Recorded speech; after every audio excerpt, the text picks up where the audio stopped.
I'm Jamie Kudla, President of Tarrytech Computer Consultants. Thank you for joining me for my podcast, Better, Faster, Stronger, where we help move New York Metro businesses forward with tips on motivation, leadership, management, and innovation. Joining us this week is Libby Traynor. She is the Executive Director of AABR, a nonprofit located in College Point in Queens. Thanks for joining us. Thanks for having me. So a good place to start is, to kind of go back, and I would like to hear, who you are and, some of your past experience. And you and I were talking a couple weeks ago, and I didn't realize all the experience that you've had in the healthcare space and working with different organizations. So you have an interesting and varied career. So maybe you can kind of walk us through, where you came from and what you've been doing. And because I think that your background is going to give us a great perspective on how we can help move forward with our businesses and personally. Sure. Well, thanks for having me. This is my first time being on a podcast, so grateful to have the opportunity to chat with you as well. Yes, I currently am the Executive Director at AABR. But that's a culmination of over 20-year career as a social worker.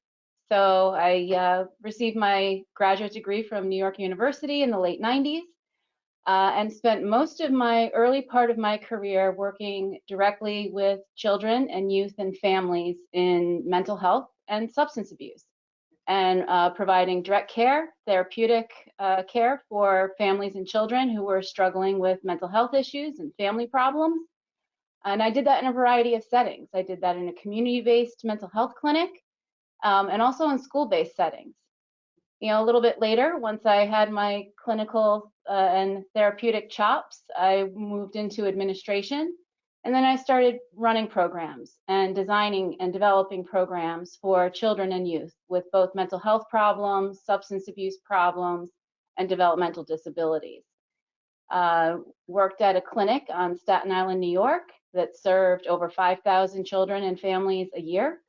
Wow. And provided about 165,000 services, billable services a year.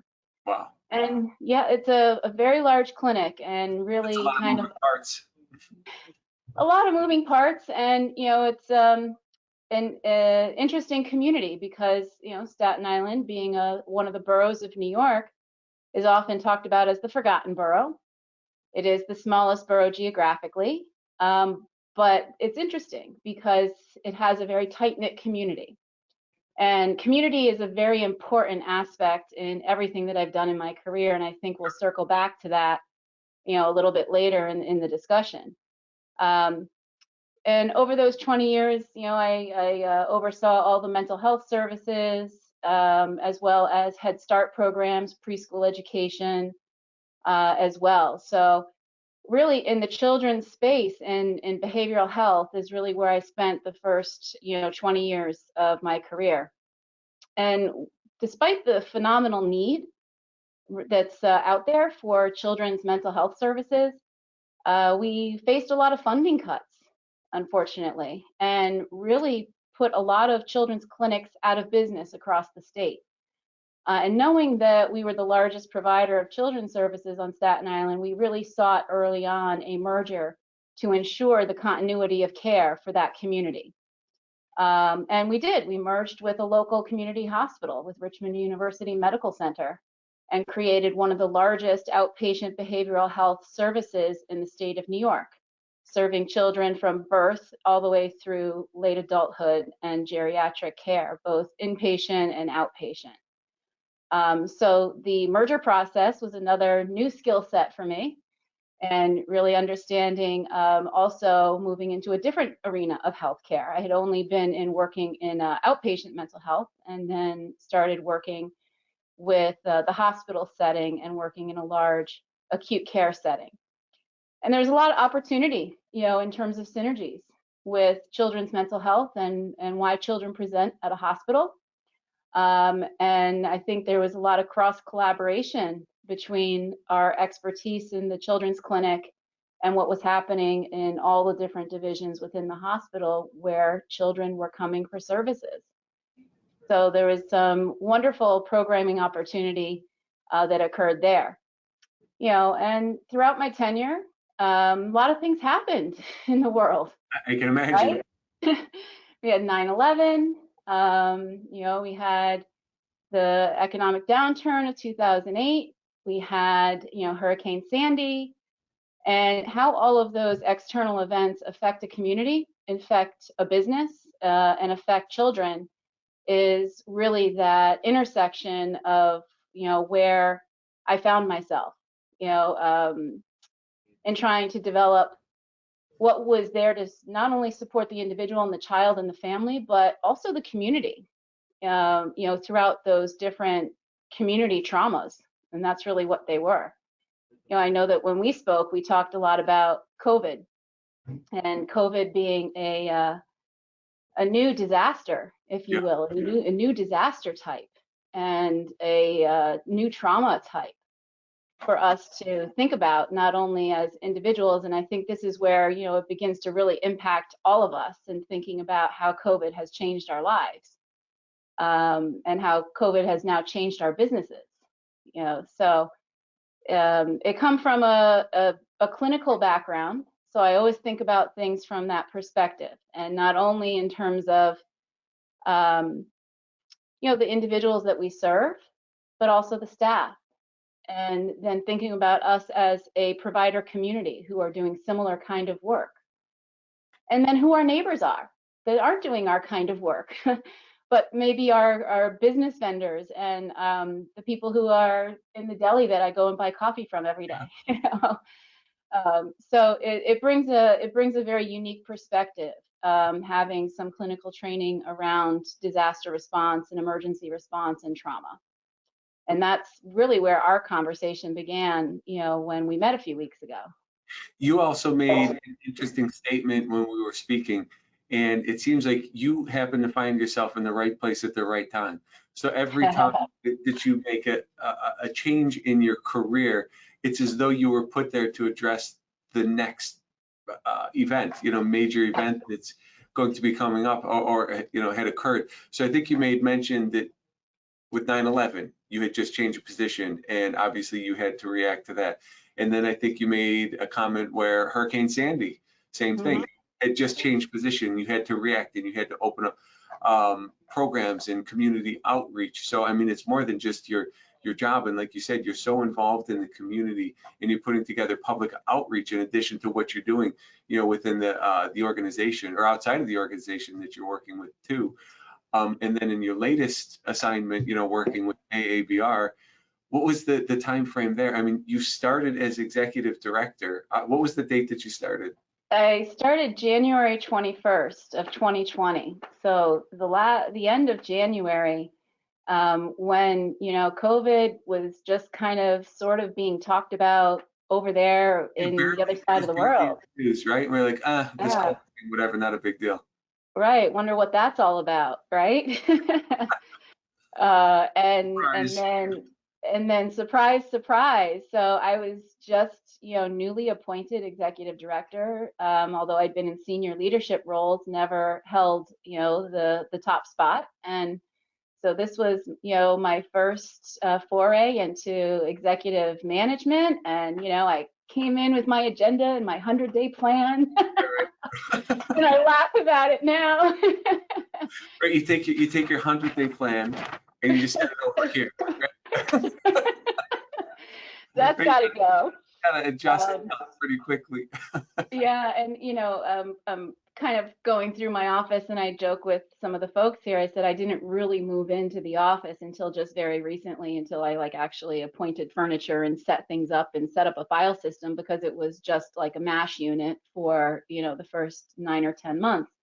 And when I'm looking through those notes, and I see on, I think it was February 8th, it was only about a week or two since I got here, I said, we better have an emergency management meeting. I better see what the emergency preparedness policy and plan looks like. And, we better get our act together. Sure. This thing's coming. Yeah, pretty quick. Mm-hmm. And quick it came. We started meeting, and we started, at least me understanding. Remember, I'd only been here 2 weeks. I haven't even met most of the staff. There's people I'm passing in the hallway. I'm like, oh, I don't remember her name. And how many people work at AABR that would not necessarily report to you, but the organization? How many people is Yeah, that? about 500. Yeah, so that's significant. Yeah, And it's important to note they're not all in the same place, obviously. no, we have about 25 locations. So our primary focus of business is supporting individuals with intellectual and developmental disabilities in group homes. So we have 23 group homes across 4 boroughs of New York and 2 day programs that really function like a school type setting for adults with disabilities. And all told, we have about 500 individuals or more than that, really, almost double that, closer to 1,000 individuals that we support with services, Wow. both residential and then the day services. So there's the 500 people on your team, but then there's 1,000 people that are your clients. Yes, and remember, not just that individual with the developmental disability, but there's an advocate and a family member behind that person. Sure. Who's supporting that person, helping make decisions for that person, right? A lot of our individuals have autism. A lot of our individuals have other physical disabilities, and we have a number of individuals who are blind. Mm-hmm. And many individuals are nonverbal. So you really take the whole team, right? You take the whole advocacy team, whoever that might be, that's supporting the individual, and really take them under our wing. Because they're part of the support team for that person. So there's a lot of people that we're that we're caring for. Sure. We in those next couple of weeks, we were furiously trying to really understand what we needed to do to be ready, and not really knowing what we were being ready for, right? Yeah, there's a lot of unknown, clearly. It was a lot of unknown, and I'll never forget March 13th. Friday the 13th, famous Friday the 13th at 9 o'clock in the morning, I got a phone call from a physician saying one of the individuals who attends our day program is COVID positive. Mm-hmm. And I just, oh my God. And, when was the last day that individual was in our program, and how many people were they in direct contact with? And it just began. And it really, when I say that, it just turned into a tsunami right then and there. So what I have learned about crisis and emergency is, first and foremost, safety first, and you'll figure out the rest as you go. So, immediately by 9:20, called all the buses and said, take everybody home. Nobody show up. Nobody go to the program. All staff go home. Isolate. Yeah. And in the meantime, then we just started calling frantically all over the state, because really they had put out very little guidance at that point in terms of what you're supposed to do with regards to a COVID diagnosis. And especially, I don't think anybody had anticipated the potential for such a large exposure. This individual had the potential for exposure to over 200 people. Wow. In a school setting, between staff and individuals, transportation people. This individual was on a bus with 12 other people who all then went to who got dropped off to different group homes. So right? Then your mind starts reeling almost. It's an exponential exposure. It's multiplying and multiplying and multiplying in my head. I'm like, oh my goodness, who do I call next? Who do I call next? Call.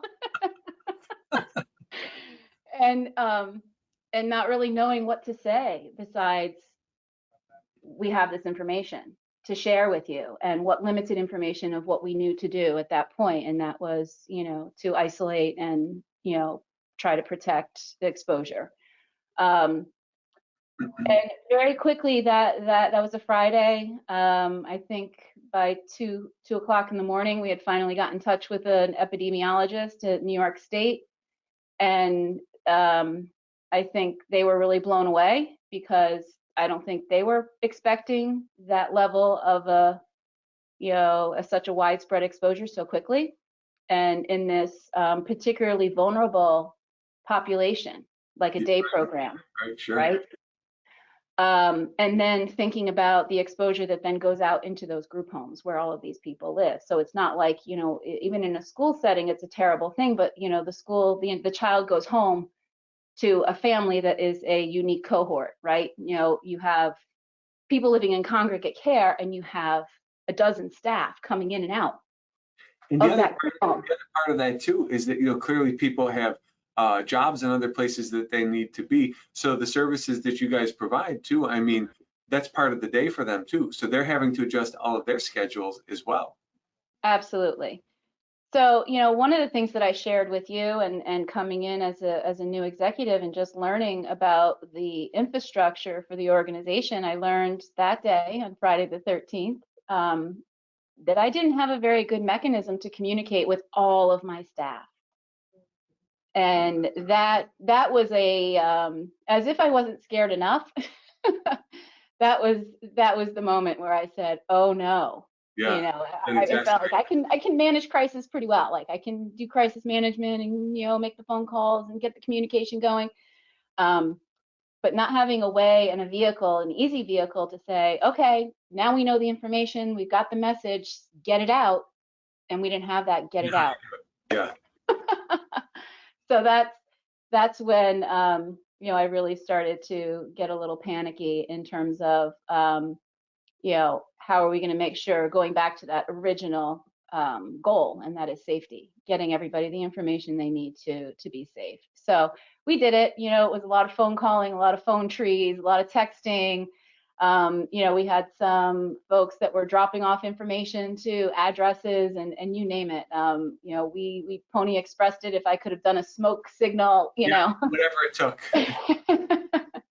Morse code, fax. Morse code, you name it. But we got the information out to the staff. But you know, and that's where you know, the other thing about crisis management and emergency management, where it meets your business infrastructure and where it meets your communication abilities is so important. You know, if you remember Hurricane Sandy, that was a disaster when all the telecom went down.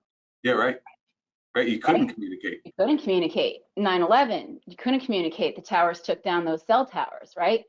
So, you know, each disaster has its own kind of little emergency flavor of, you know, how you're going to have to deal with the ringer.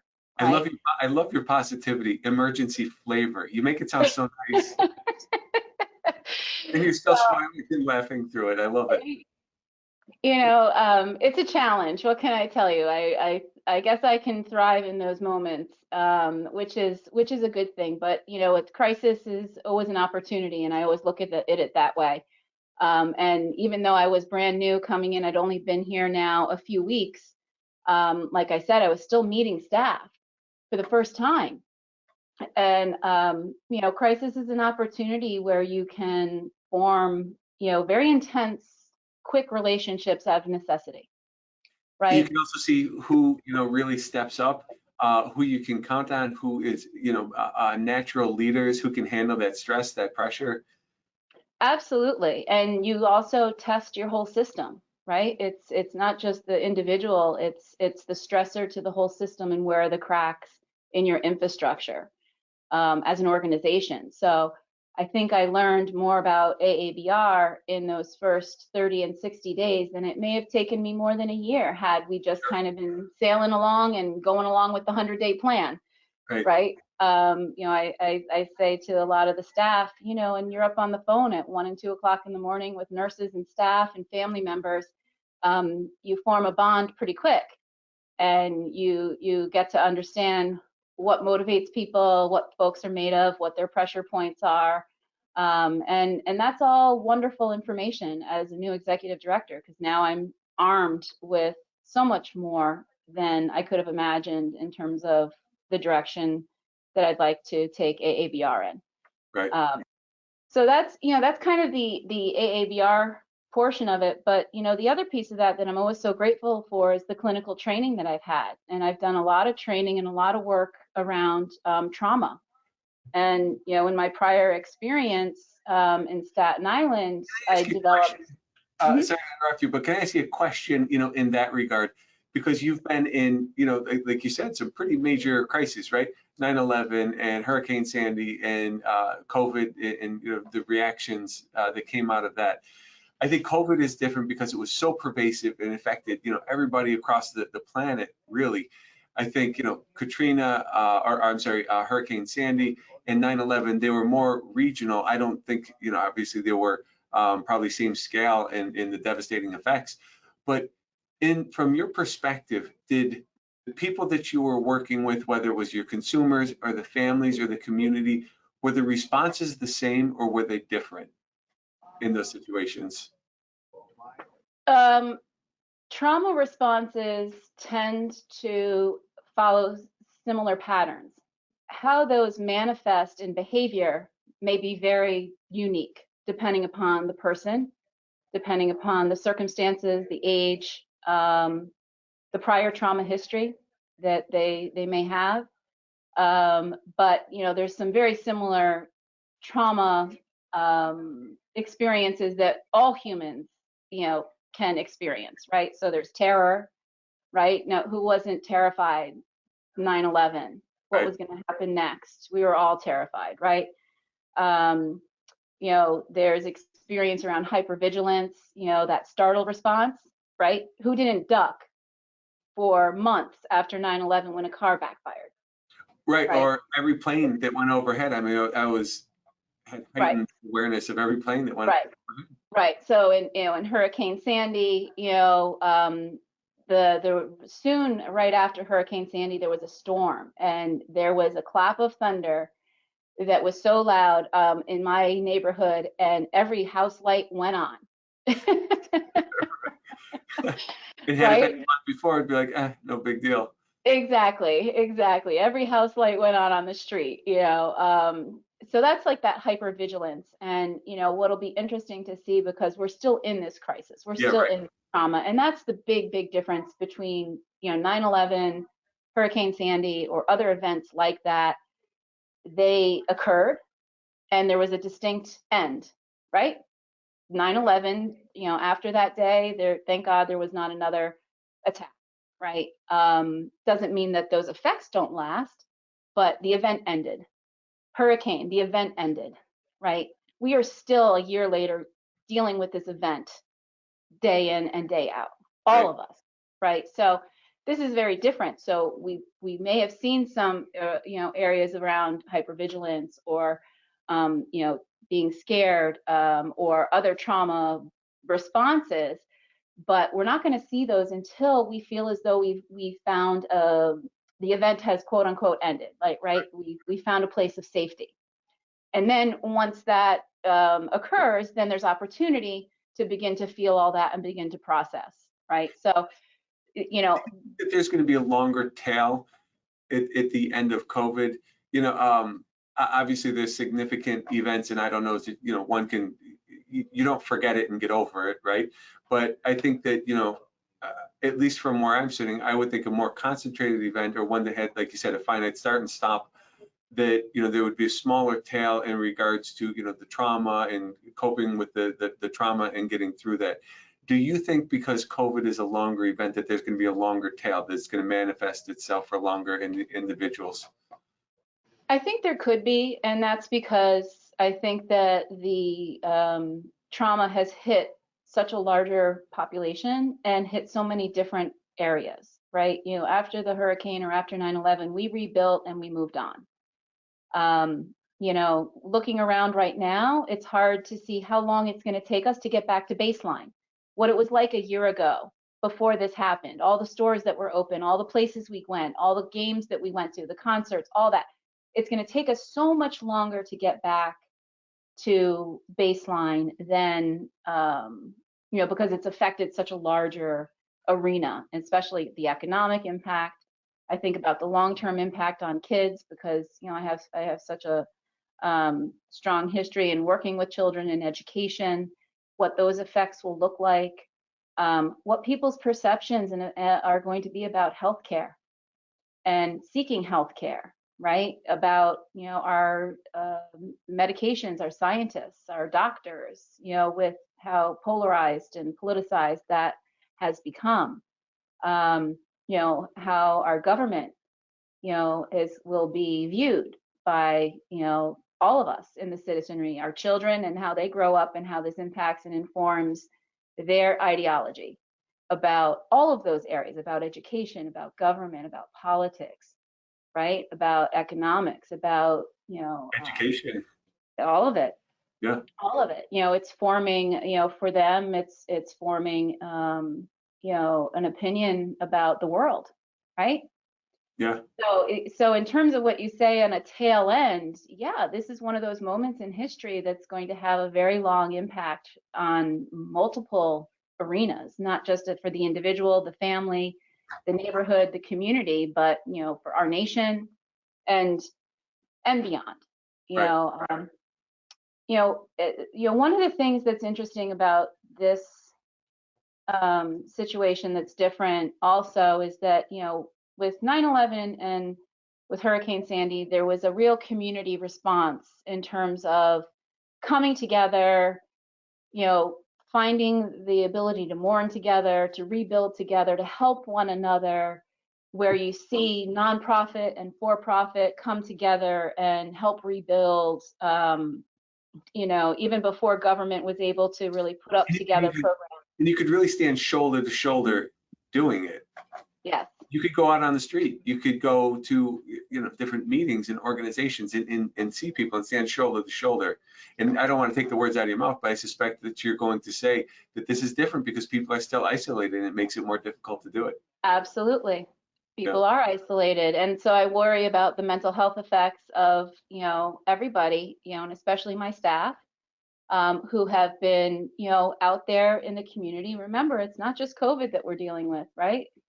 We're dealing with a lot of social justice issues and, here, especially here in New York, but across our country, and how that manifests. And when you're in that heightened state of, being fearful or being in that, having that trauma response, you're scared for your safety because of COVID, right? And then all the unrest this summer, you may be now scared for your safety because there's unrest and there's protests and there's folks in the street. I remember when they were putting on the curfews and they were talking about shutting down the subways, which they did. And I worried about my staff, my staff traveling on public transportation, trying to get to their location safely, on time, not getting sick, not being, having difficulty with what might be happening on the street, to support, the individuals in the house. And I know that we had made sure that all of our staff had ID badges as essential workers, that they could travel past curfew, that they could, that all of the individuals that have cars that we need to drive from site to site, and my maintenance folks could get over bridges and get through curfews and deliver goods and deliver food. And so when it comes down to that, feeling so worried about just how am I going to get to work? Can I get to work safely? Let alone all of those pressures around working with somebody with a developmental disability. The amount of stress was phenomenal. And I recognized that very early on. And, I spoke with our director of education and training, who also happens to be a social worker.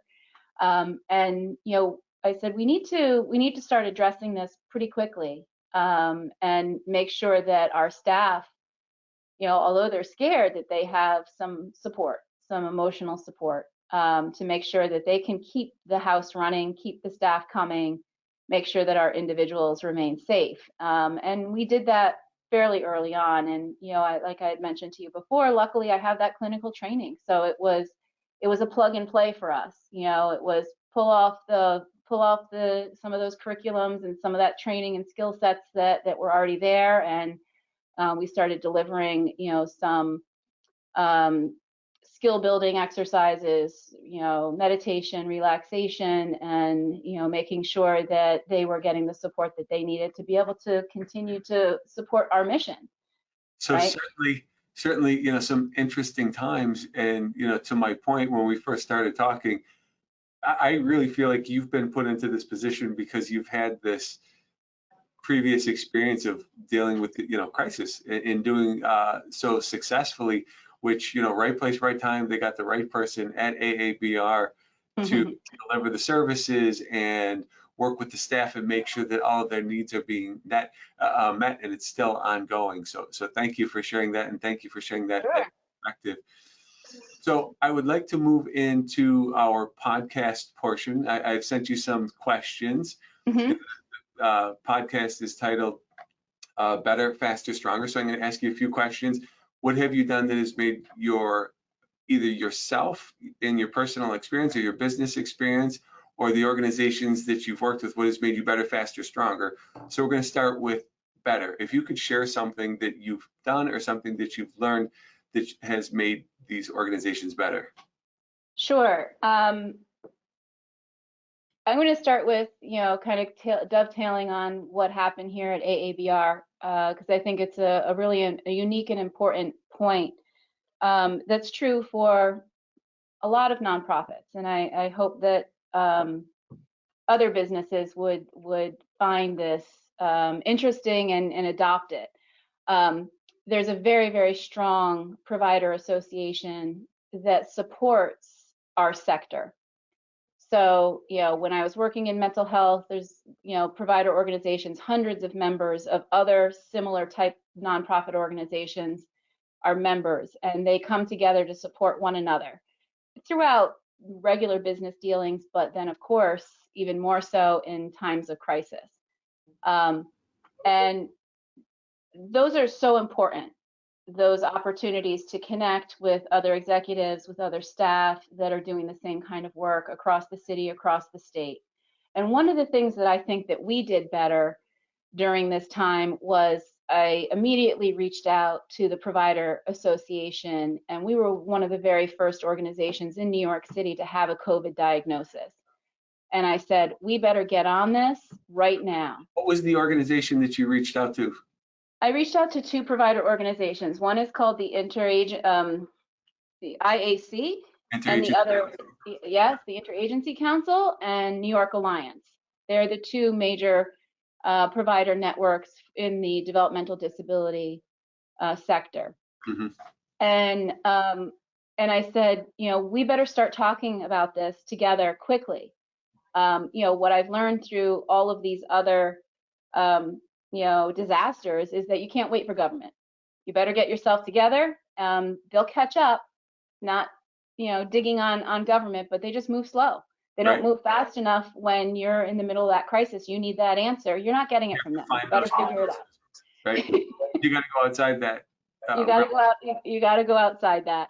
And so I said, this is going to be big. And, I reached out to them right away and I said, we need to get the executive directors on a call and we need to have this discussion amongst ourselves and organize.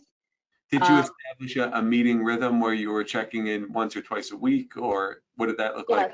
Yes, they normally had about a once a month executive director meeting. They were, I'm not even sure if they were more than once a week in the very beginning stages. They may have been, but they quickly moved to a very high frequency of having those webinars. And of course, we're all learning how to Zoom. Yeah. And we're all figuring out, oh my God, I need a webcam. What's nice about those types of organizations, and there's professional business organizations like that as well. So through the IAC, obviously, and the other organization that you mentioned, but through the IAC, I'm certain that they are providers of information. They're giving you the webinars, they're training you, but also I think it was important that you were able to make connections with other nonprofits, so that even offline, you have professionals, you have peers that you can reach out to and say, hey, when we had this problem, or when you had that problem, how did you deal with it? Who can I talk to? Exactly. So it could save you so much time. And these are people that are professionals that you trust, that are in the same situation. You're not alone. Right. And in fact, it's more than just having that sense of camaraderie. I can absolutely say in these circumstances with COVID, it literally saved people's lives. Yeah. And I'll tell you how. Like I mentioned, we were hit very early. By, I think the first diagnosis was the 13th. By the 20th, I had about 26 people who had COVID. About 8 of them were hospitalized and in very bad shape. And by the end of March, I had 70 people. 70 individuals who were living in congregate care and 70 staff that were positive with COVID. And what we learned very, very quickly in that from like around March 15th to March 20th, and again, specific to our sector, right? These are individuals who many of them are nonverbal. And if you remember those 6 symptoms that they kept talking about, right? Shortness of breath, fever, right? All, those were the major ones. Well, you take somebody's temperature and they don't have a fever. If somebody can't tell you how they're feeling, how do you know that they're short of breath? Yeah, and not only that, there was certainly no testing that happened back then either. It was very difficult to get tests. Well, it was very difficult, but I'll tell you a little story about that. But just to stay on this, the first thing that we did is we had a couple of individuals who tripped and fell in the house. And of course, protocol, we bring them to the hospital to get them checked out, again, because they're nonverbal. We don't know if there's an internal injury, if there's a hematoma. We have to get we have to make sure that they're medically sound. When they went to the hospital, we found out that their pulse ox was somewhere like 85, 82. So they were having respiratory distress, not something that you could visualize, not something they could tell us. Sure. And came to find out that these 2 individuals who fell on the floor really probably fell because of that shortness of breath. Both had bilateral pneumonia. Both were COVID positive. Wow. No fever, no other symptoms. So then we said, aha, we're not only but we're in big trouble now, right? Because this isn't fitting the profile of everything that they're right. It wasn't like, okay, you have these like 6 things that you said, if you check them off, yes. If they are negative, then no.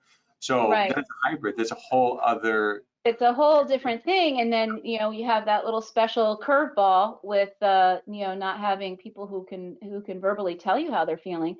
We started, along with the temperature tech, doing a pulse ox check twice a day of every individual. And in that process, we learned that there were a number of other individuals whose, blood oxygen saturation was too low. Take them to the hospital, no other symptoms. Take them to the hospital and learn that they're COVID positive as well.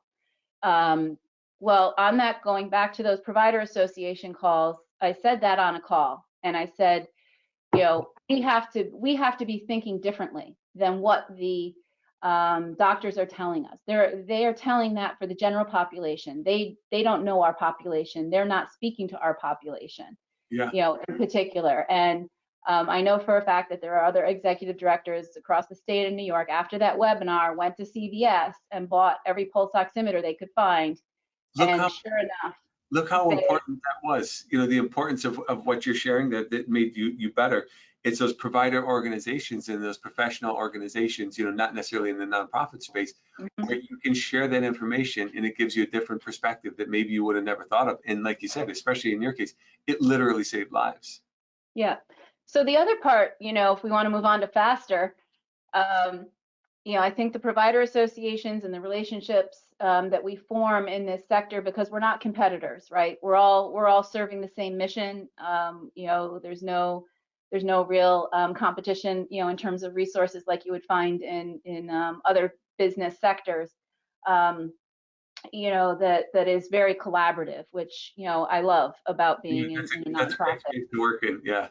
Yeah, it's a great space. In terms of faster, it was the 13th, and I said I was on the phone with the commissioner on the 15th. By then, I had already had about 15 positive diagnoses, and I said I need PPE. I said I'm burning through it.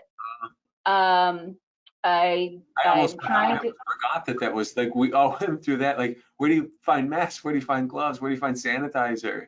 Literally every single staff member was buying PPE wherever they could find it. And I told the commissioner that day, I said, we need PPE, we're running out. I said, we have a little bit, but we're running out. Of course, we're gonna try, we're gonna help, we're gonna, and I said, again, Hurricane Sandy, 9/11, Katrina, in playing back in my head, saying, you better figure it out, Libby, because it's gonna take them way too long. They're not on your time frame. Right. So we sourced a vendor and we put in an order from a manufacturer overseas on the 15th, about $150,000 worth of PPE. This is on March 15th? March 15th. Wow, so you were on it. You were on it. I mean, I think that was even before things totally shut down. It was. It was right before everything really shut down, and then I had a 10-day window. I said, I know that that's coming. I've got 10 days to get my shipment. I need to cover the next 10 days, right? And then it was beg, borrow, and steal, wherever I could get PPE from. And there came a moment on March 20th, I was writing and reaching out to all the emergency management offices and everywhere you could imagine, saying, I have this huge outbreak, and I'm trying to protect my staff and protect these individuals and developmental disabilities, and help. And I got an email from the Office of Emergency Management that said, you fall below the priority level. Yeah. And I can't imagine how they make that determination. That's a whole other conversation, but that's a whole other conversation. But that, I think at that point, I think I was holding up myself fairly well, but that was the moment, that one kind of brought me to my knees and took the the air from my lungs, because remember, the theme is safety first, protect lives. And I was getting at that moment, I was really scared, that I'm not going to make it to my 10-day window, and what am I going to do? So, I guess it was a little bit of maybe it's part of faster, maybe it's part of stronger. I called up some media contacts and I said, guess what? The government doesn't think that people with developmental disabilities and congregate care settings deserve to live. They don't deserve PPE.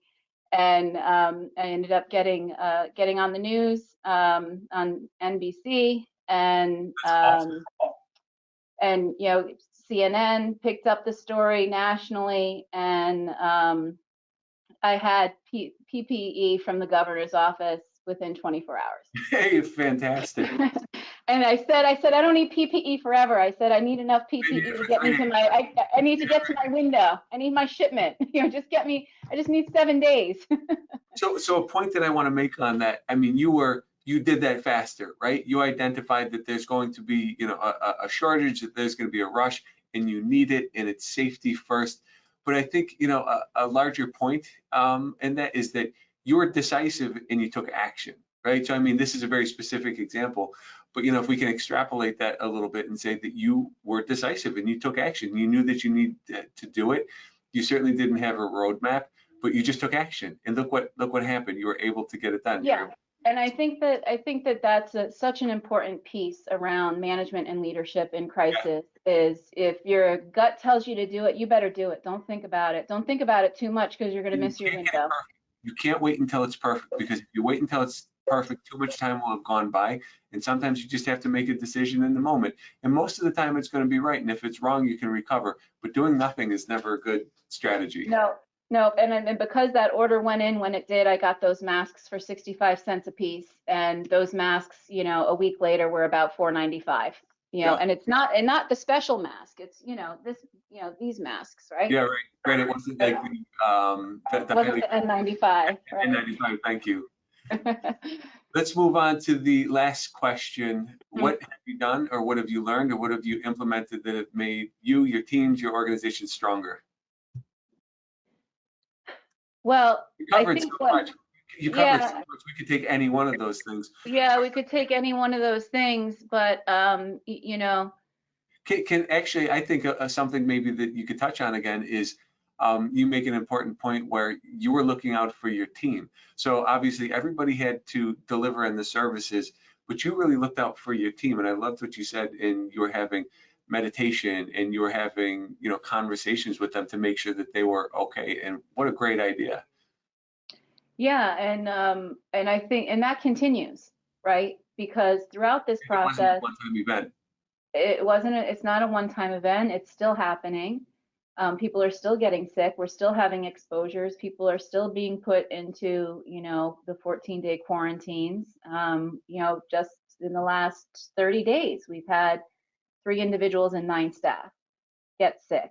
Thank Wow. God we haven't had, you know, anybody who's had severe illness or any deaths. Those things did happen early on. And, you know, so recognizing the need to mourn, to come together in any way that we can. And we've, you know, a lot of the things that we normally do, right? Nonprofits kind of have a regular schedule. They have their special events, they have their galas, they have their golf outings, they have, right? So trying to have some sense of normalcy, but do it a la COVID. You know, every year we have a big dinner dance for our individuals, and it's a time for them to all come together and get, you know, all dressed up and show up in the limo and have a fancy dinner and a dance. And of course, that was out this year, but we did it at the houses and we did it virtually, and Yeah, everybody still got dressed up. And it that's was fun. very sweet because they got all dressed up, and you know, a lot of them went to the door and said, "Where's the limo?" You know, That's funny. unfortunately, no limo this year, but you know, really tried to, you know, engage the staff with it, and we did you know, something different this year. Normally we have you know, somebody do the caterer, do the cooking for us, and this year we did a cooking contest amongst the staff, and they all got involved with it. And So you you know, we adjust cooked. a little bit, you make some changes, and you do the Yeah, best. we made some changes, and we did the best, you know, we did the best we could. So I think what, you know, this has done is that I think it's improved our communication, you know, in terms of how it's made us stronger. It's improved our communication with our staff amongst one another. I think it's really helped us to better identify the stressors of the work that we do, because on a regular day, minus COVID, you know, doing this work is very stressful.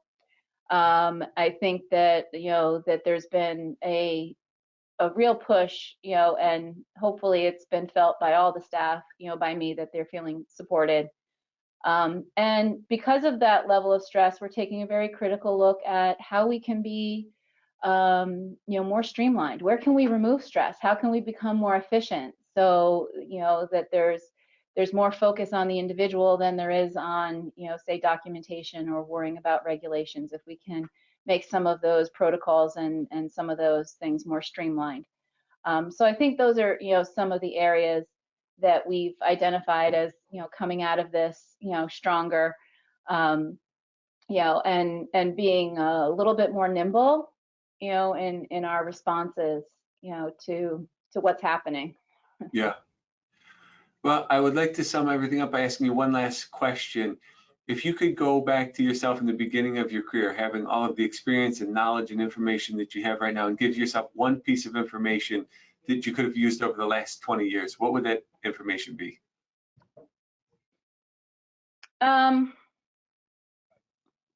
I think, you know, now that I'm in this position, I really am so grateful for the work that I've done, and the education I've had and the training I've had on the clinical side. I think I would have told my younger self to take a little bit more training in business, right?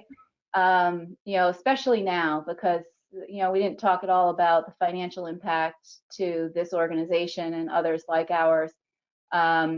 You know, I think I should have taken a couple of accounting classes, a couple of computer science classes, and, you know, perhaps a couple of, you know, PR classes, you know, more of the You're things going that. on national news now, you know. Now, you know, I've gained a lot of experience in all of those areas, you know, experientially, through the work that I've done. But you know, it's funny how careers take their path, you know. But I think if I were to go back and tell my younger self, I'd say either go to business school, or at least get some additional Get support. some training So along the way. yeah, do a Mm. little bit more along the way to be in a position where you know, you can have a little bit more muscle, you know, in some of those areas to fight the storm. It's really amazing how all of it is related. I mean, obviously, like you said, you're on the clinical side, but having that business knowledge, whether it's like you said, all the things that you mentioned, the sales, the marketing, the accounting, the PR, all of those things are so related, and it can only help you do better in your job, right? It gives you a different perspective. Absolutely.